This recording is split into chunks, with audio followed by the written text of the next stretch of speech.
Welcome to Shalom Education Classes. Today's lesson is India Agriculture. Okay, Standard 10 GSEB Board. Let us know about agriculture. It's a very important activity in our nation. Agriculture has a very important role in our nation, right? So let us know about the chapter. Since ancient times, agriculture has remained a prime economic activity of most of the people in India. तो जो हमारे पूर्वज थे, yes प्राचीन लोग जो थे, उन्होंने कौन सा काम स्टार्ट किया सबसे पहले? एग्रीकल्चर, फार्मिंग स्टार्ट किया, राइट?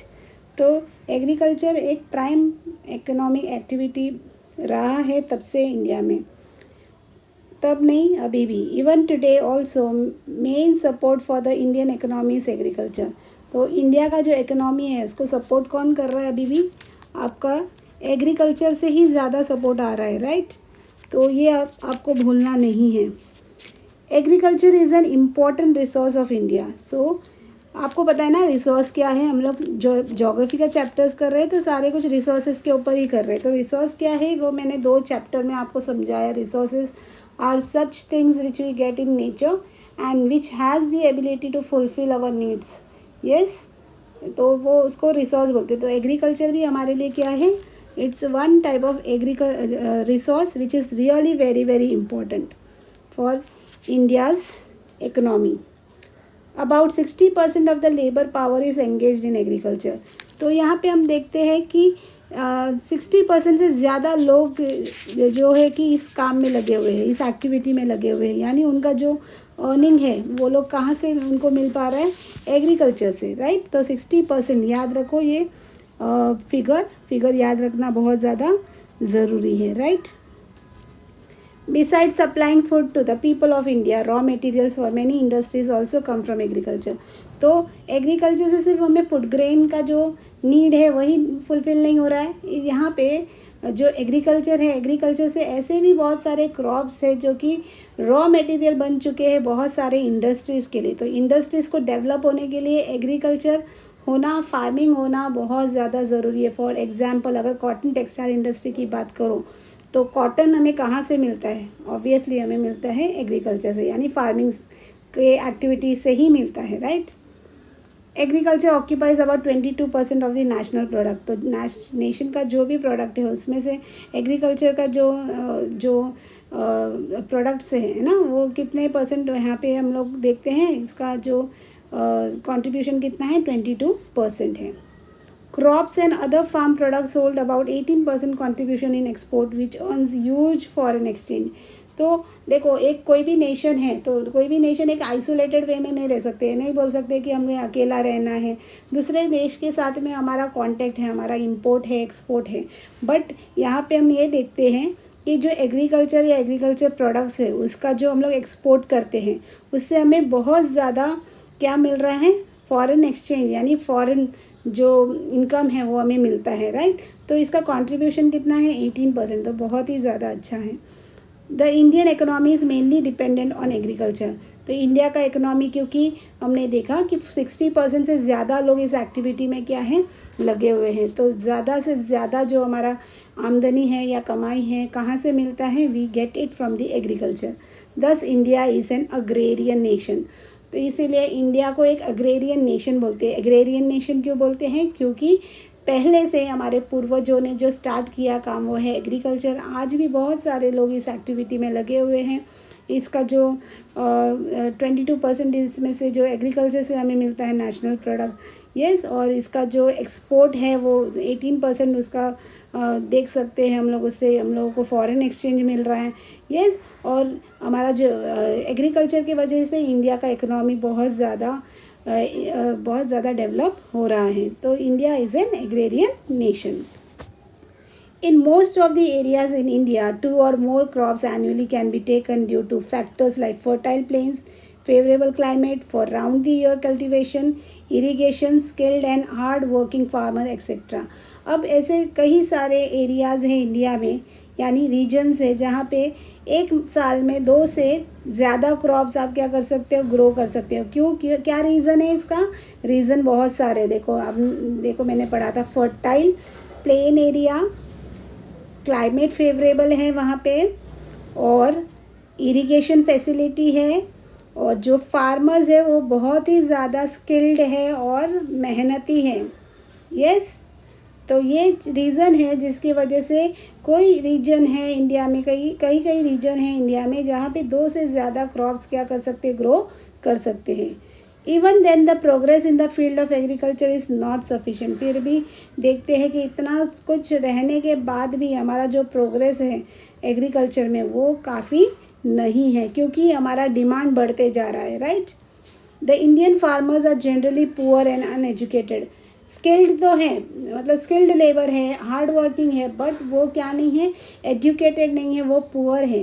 ओके, लैंड होल्डिंग में ज़्यादा एरिया नहीं है उनका, तो इसके वजह से जो प्रोग्रेस एग्रीकल्चर में देखना है इससे हम संतुष्ट नहीं हो सकते, इससे ज़्यादा मिलना चाहिए। Agriculture production in India is much less compared to the world due to reasons like inadequate facilities of irrigation, irregular and uncertainty of rain, more population, larger families, smaller farms, no interest in experimentation, less usage of chemical fertilizer, modern machineries and scientific approach for cultivation, educated mass opting away from agriculture, the so-called lower status for agriculture in the society, etc. तो यहाँ पे क्या reason है कि agriculture production जो India में है बहुत कम है, कंपेयर करो तो दूसरे पार्ट ऑफ द वर्ल्ड में। क्यों? क्योंकि यहाँ पे बहुत सारे रीज़न मैंने पढ़ा है। देखो, जैसे कि इरिगेशन का फैसिलिटी बराबर नहीं है, और इंडिया का जो रेन पीरियड है यानी मानसून जो पीरियड है वो उस टाइम में रेन एकदम से रेगुलर नहीं होते, वो इरेगुलर होते हैं, और पता नहीं है कि आज होगा कल होगा नहीं, अनसर्टन भी है, मतलब श्योर नहीं है। यस, फिर पॉपुलेशन ज़्यादा है, फैमिली बड़े होते हैं, और जो लैंड फार्म है वो फार्म्स जो है वो स्मॉल होते हैं, न्यू एक्सपेरिमेंट करना चाहते नहीं हैं, और केमिकल फर्टिलाइज़र का कम यूज़ करते हैं। अच्छी बात है ये। मॉडर्न मशीनरीज़ है नहीं क्योंकि पुअर है वो, है ना। और जो एजुकेटेड पीपल है वो लोग आजकल फार्मिंग करना चाहते नहीं हैं, और जो ये काम रह गया है किसके पास रह गया है, जो कि अनएजुकेटेड है वैसे लोग कर रहे हैं। स्किल्ड है वो लोग, है ना, वो लोग है मेहनती, पर उनके पास प्रॉपर एजुकेशन नहीं है। तो ये रीज़न है कि इंडिया का जो प्रोडक्शन है, एग्रीकल्चर प्रोडक्शन है, वो कम है कंपेयर टू दी दूसरे पार्ट ऑफ द वर्ल्ड। अब हम लोग देखते हैं types of farming. Okay, types of farming, very important question I have seen many a time कि इन board exam this question is asked, maybe for 2 marks or maybe for 3 marks. Okay, so I just want children to you all to learn this properly, okay, because it is very important question I feel. The socio-economic condition of the people of India, administrative policy and the entire Indian economy are associated with agriculture. तो agriculture के साथ में देखो हमारा social economic condition है ना, हमारा जो एडमिनिस्ट्रेटिव पॉलिसी है, इंडिया का जो इकोनॉमी है, सब कुछ डिपेंडेंट है, एसोसिएटेड है with agriculture. Farming types are classified according to irrigation method, farming outputs and economic return. तो ये जो टाइप ऑफ फार्मिंग है ये किस में क्लासीफाई कर सकते हैं? एक तो इरिगेशन मेथड है ना, फार्म से कितना आउटपुट आपको मिल रहा है वो, और इकोनॉमिक रिटर्न्स, यस, उससे कितना कमाई आपको मिल रहा है, राइट। सबसे पहला टाइप जो देखेंगे हम लोग देखेंगे सब्सिस्टेंस फार्मिंग। सब्सिस्टेंस फार्मिंग मतलब कि सिर्फ मैंने जैसे बताया ना कि यहाँ के जो फार्मर्स है बहुत गरीब है ना, लैंड उनका इतना बड़ा नहीं होता है, जस्ट उनको रहने के लिए यानी सर्वाइव करने के लिए, टू एग्जिस्ट, ऐसा वाला जो फार्मिंग है उसको सब्सिस्टेंस फार्मिंग बोलते हैं। After independence many agriculture development projects are implemented, yet the economic condition of the Indian farmer is very weak even today. Independence के बाद बहुत शक करने की ज़रूरत नहीं है, एग्रीकल्चर के पीछे बहुत सारे ऐसे रूल्स और रेगुलेशन आए हैं कि जिसकी वजह से उसका डेवलपमेंट हो सके। फिर भी हमारा जो हमारे इंडियन फार्मर है उनका इकोनॉमिक कंडीशन बहुत अच्छा नहीं है। Costly seeds, fertilisers and use of insecticides are not affordable in smaller farm holding. तो मतलब खेत का जगह बहुत छोटा है, खेत बहुत छोटा है और उसमें ये सब चीज़ें को यूज़ करना, सीड, कॉस्टली सीड यूज़ करना, फर्टिलाइज़र, क्योंकि उनके पास उतना जो इनपुट करने के लिए उनके पास कुछ होता नहीं है ना, तो ये इसकी वजह से ये पॉसिबल नहीं है। The farm production is just sufficient for his family and is consumed in the maintenance of the family. तो जो भी उस एरिया में यानी उतने लैंड के अंदर जो भी प्रोडक्शन होता है वो फैमिली के लिए इनाफ हो जाता है, क्योंकि वो लोग कॉस्टली सीड नहीं कर सकते अफोर्ड, फर्टिलाइज़र्स नहीं यूज़ कर सकते हैं, वो अफोर्ड नहीं कर सकते हैं। इसके लिए जितना वो लोग ग्रो कर सकते हैं वो अपने फैमिली के लिए उनको इनाफ हो जाता है। यानी वो लोग क्या नहीं कर सकते, उसको सेल नहीं कर सकते, सेल नहीं करेंगे तो प्रॉफिट नहीं मिलेगा, और इसको बोलते हैं subsistence farming. So even today Indian agriculture is considered to be an activity for life maintenance only. तो इंडियन एग्रीकल्चर आज भी कई सारे ऐसे फार्मर्स हैं जिनके लैंड होल्डिंग्स बहुत स्मॉल हैं, इसके वजह से सिर्फ अपने ही फैमिली को वो लोग क्या कर सकते हैं, सस्टेन कर सकते हैं, उससे उनको कोई ज़्यादा उसमें फ़ायदा नहीं है। ड्राई फार्मिंग, अभी क्यों ड्राई फार्मिंग, मैंने बताया ना, जैसे कि इंडिया का जो रेन है वो क्या है, इर्रेगुलर और अनसर्टन है। ये वाला वर्ड आप याद ही कर लो एकदम से, क्योंकि India monsoon is irregular and uncertain. Where the rainfall is inadequate, irrigation facility are less, there farming is dependent only on rain। देखो, रेनफॉल इनएडिक्वेट मतलब भरपूर बारिश नहीं, इरिगेशन का फैसिलिटी नहीं, तो वहाँ पे वैसे वाले जो एरिया है वहाँ पे फार्मिंग किस पे डिपेंडेंट होगा, ओनली रेन पे, right. Only one crop is taken through the humidity accumulated with in the land. तो इसीलिए जो भी बारिश के टाइम की वजह से जो सॉइल में जो नमी पैदा हो जाता है, यानी ह्यूमिडिटी उसमें कलेक्ट हो जाते हैं, एक्यूमुलेट हो जाते हैं, उसकी वजह से एक ही क्रॉप वहाँ पे क्या कर सकते हैं, ग्रो कर सकते हैं, और इसको बोलते हैं ड्राई फार्मिंग। ओके, तो ये ड्राई फार्मिंग में कौन कौन से क्रॉप्स ग्रो कर सकते हैं, crops like jowar, millet and pulses which require less water are grown here. तो यहाँ पे ड्राई फार्मिंग में आप जहाँ पे पानी का कम ज़रूरत पड़ने वाले ऐसे क्रॉप्स जैसे ज्वार है, मिलेट्स है, पल्सेस को आप क्या कर सकते हो, ग्रो कर सकते हैं। गुजरात में देखो, in Gujarat wheat and gram are grown in the humid soil after the monsoon is over. तो मानसून के बाद जो नमी होता है सॉइल में, मिट्टी में, उसके वजह से वीट और ग्राम ग्रो करते हैं गुजरात में। तो ये बहुत इंपॉर्टेंट लाइन है, please note down. Wet farming क्या है देखते हैं। Wet farming is carried out in the regions of heavy rain and adequate facilities for irrigation.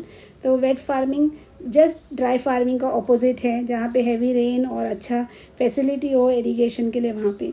If there is no rainfall और if it is insufficient, more than one crop is taken with the help of irrigation where in paddy, sugar cane, cotton, wheat and vegetables are grown. अगर बारिश उस साल में कम हुआ हो तो with the help of irrigation है, इरिगेशन फैसिलिटी से क्या करते हैं, 1 से 2 क्रॉप वो लोग क्या कर सकते हैं, यहाँ पे ग्रो कर सकते हैं। जैसे कि इरिगेशन फैसिलिटीज़ की वजह से वीट ग्रो कर सकते हैं, पैडी मीन्स राइस ग्रो कर सकते हैं, और कॉटन ग्रो कर सकते हैं, कुछ वेजिटेबल्स भी वो लोग क्या कर सकते हैं, ग्रो कर सकते हैं। तो बहुत इम्पॉर्टेंट है ये पार्ट। देखो, तो हम लोगों ने 3 अभी देख लिया, 3 टाइप्स ऑफ फार्मिंग। फर्स्ट है subsistence, second one is dry and third one is wet. Now let us know about the shifting और जूम एग्रीकल्चर। ओके, क्या ये आज के टाइम के लिए ज़रूरी है या फिर बहुत ज़्यादा अच्छा है, देखते हैं।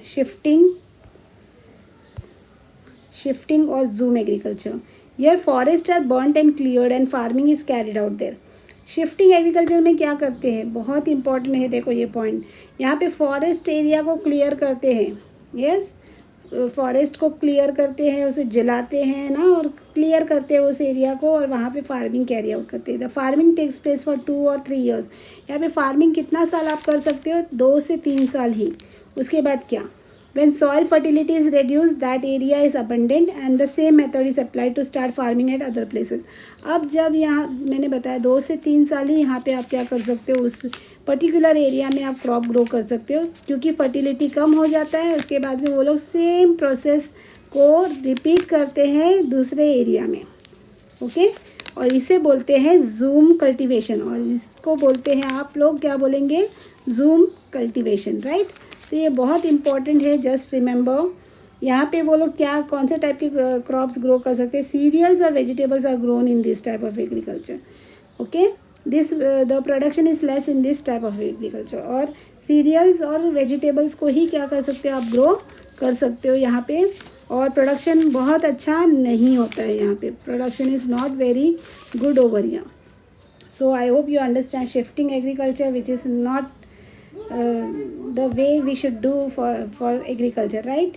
Plantation agriculture देखते हैं क्या है plantation agriculture. This is a special type of agriculture. ये बहुत ही special type of agriculture, क्योंकि यहाँ पे क्या grow करते हैं, यह rubber, tea, coffee, cocoa, coconut, apple, mango, oranges, grapes, आंवला, lemon, खारेक, that is dried dates etc. reared with great care. Plantation agriculture में बहुत ज़्यादा केयर करना बहुत ज़्यादा ज़रूरी है. बहुत देखभाल करना बहुत ज़रूरी है. अगर आप देखभाल नहीं करोगे तो ये क्रॉप जो प्रोडक्शन है उसका क्रॉप इतना ज़्यादा आपको मिलेगा नहीं, उसका प्रोडक्शन, राइट. तो ये बहुत ज़रूरी है. अंडरस्टैंड करो इसे, प्लांटेशन एग्रीकल्चर को, right. It is necessary that there should be more capital investment, skill, technical knowledge, machines, fertilizer, protection on all sides, acquisition and transportation facility. देखो बहुत ज़रूरी है यहाँ पे. क्या ज़रूरी है कि ज़्यादा पैसे लगाना है यहाँ पे, इन्वेस्टमेंट ज़्यादा है. स्किल्ड लेबर्स होने ज़रूरी है, टेक्निकल नॉलेज होना ज़रूरी है, मशीन्स होने ज़रूरी है, फर्टिलाइज़र्स है ना, और इसको प्रोटेक्ट करने के लिए पूरा बाउंड्री होना चाहिए. यस, और ट्रांसपोर्टेशन फैसिलिटीज़ भी होना बहुत ज़्यादा ज़रूरी है. तो ये बहुत मैं हिसाब से देखे तो प्लांटेशन एग्रीकल्चर एक बहुत स्पेशल टाइप ऑफ एग्रीकल्चर है, राइट. जहाँ पे आप फ्रूट्स ऑर्चर्ड्स आप ग्रो कर सकते हो, राइट. टी, कॉफ़ी, ये सब आप ग्रो कर सकते हो. तो ये I hope you understand this one. Let us know about the last type of farming, intensive farming. Intensive farming क्या है? इंटेंसिव फार्मिंग उपजवर्धक farming. Intensive farming is the mechanised way of farming through utilisation of increased irrigation, use of chemical fertilisers, insecticides and other mechanical equipment.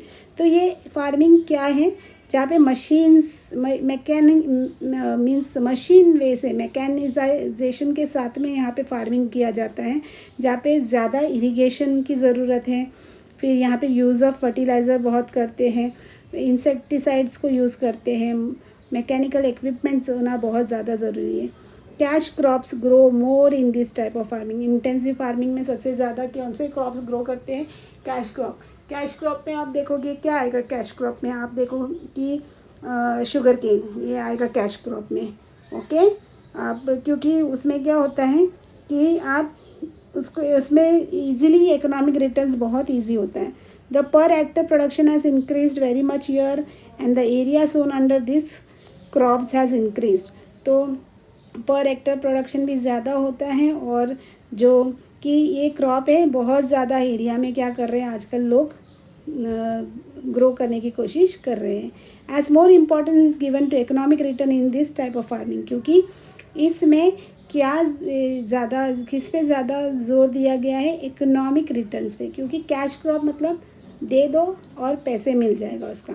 तो इसीलिए इसको ज़्यादा आज क्या कर रहे हैं लोग, बहुत ज़्यादा इंटेंसिव फार्मिंग में ज़्यादा ध्यान दे रहे हैं, ना कि दूसरी चीज़ों में. तो ये भी कहीं ना कहीं हमारे लिए प्रोडक्शन पे हमारे जो क्रॉप्स दूसरे क्रॉप्स है उसके ऊपर असर पड़ रहा है, राइट. इसीलिए इसको इसमें इकोनॉमिक रिटर्न्स अच्छा है, इसीलिए इसे कमर्शियल फार्मिंग भी कहते हैं. क्या बोलते हैं? Commercial farming. यस, मतलब जल्दी से बिजनेस हो जाए, तुरंत हो जाए, वैसे वाला. So I hope you have understood all the 6 types of farming. Okay, I will repeat for you all. subsistence farming, dry farming, wet farming, shifting or zoom agriculture, plantation agriculture and intensive farming. Okay.